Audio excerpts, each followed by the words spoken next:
packed day today, and first time I've been on Facebook Live for a month, probably longer. I'm probably a bit rusty, not being on Facebook Live. I'm really delighted to be with Jack Jiggens of EXP Property Investments, and I'm going to see his co-partner. I don't know if you say co-partner, partner. Yeah. Co-pilot. This afternoon, Ben Richards. Haven't confirmed with Ben if we're doing a video or not, so Jack. I'm sure you'll throw it on him. I will ask. So Jack, the deal which we're discussing in Oxfordshire. Yes. So I saw Jack post something. Jack, of course, is co-hosting the event on 24th October, so that's a while to go. Yeah, I know I'm back on Facebook Live because I can't work out how to get it on my laptop, so it's only on my phone. But the deal in Oxfordshire, so you were explaining the developer you sold it on to is actually from that village or nearby to the village. Yeah, so first of all, thanks Brendan for coming to Reading and seeing me. So Brendan's very interested in a post that I put out yesterday evening of a development deal that we sold on to another developer, which is fundamentally a one unit, which is one house on a large garden plot.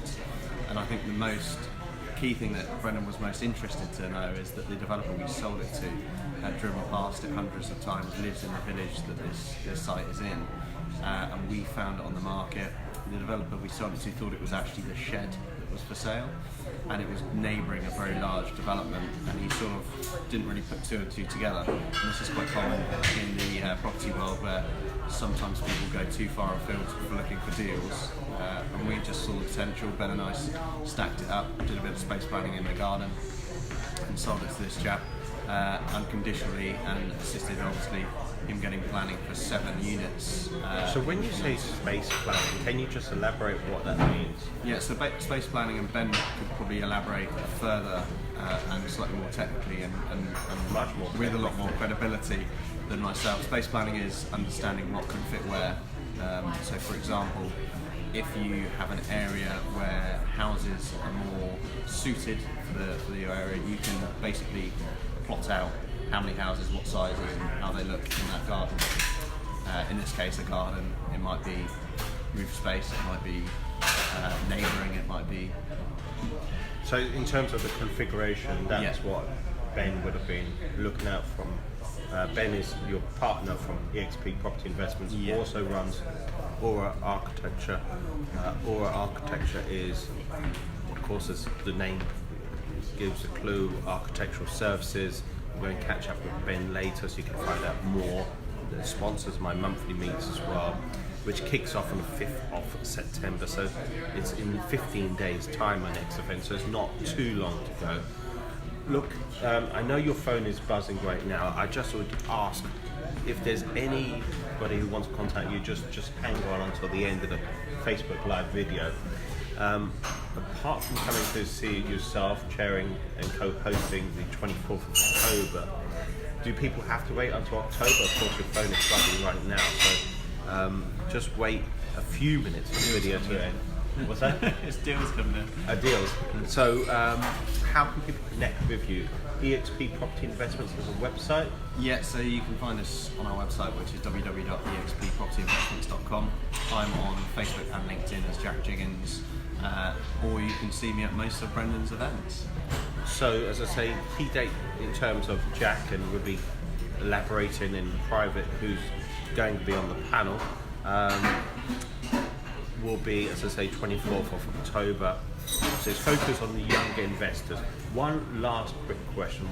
What can people learn from younger investors? Is it just that they understand social media a lot better? Is it their marketing techniques different, or is there a lot more to it than that?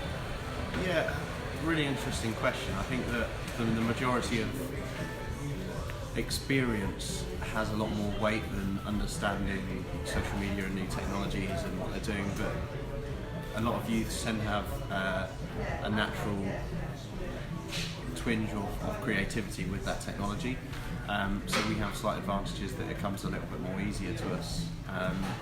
Ben, actually, at your last talk, and I believe he did a talk at his meet with another organisation, he talks about how you can have a competitive advantage when it comes to selling stuff and how you do that, and you can use technology to save money and time and sell property quicker. That's one benefit that we look at. There's obviously technologies we use to find more deals. We use various different technologies when we're sourcing sites to make sure that we're doing it efficiently and our time use is efficiently used. So I suppose what can you learn from a young developer? I suppose integrating technology in day-to-day processes, integrating technology. So when we talk about technology, we're talking about platforms like Script, Land Insight. I know there's a new platform, new to me, I think it's called Nimbus as well. Nimbus Maps, yeah. Of course, I'm sponsored by a technology platform, giving a few plugs there. Crowd Plus, that's FinTech though. Also sponsored by another tech platform as well, which is called Connection. That's focused on the landlord management software process. Look, I'm quite big into tech, I'm quite big into Facebook Lives. I've been off for a while. I'm sure you're going to catch me at some point soon, but I'm really just delighted to spend some time with Jack this morning for an espresso. Well, almost an espresso. It's a latte, but yeah. It's a very, very short meet. So huge thanks for joining myself, joining Jack. And as I say, key date in your diary, 24th of October. Thank you.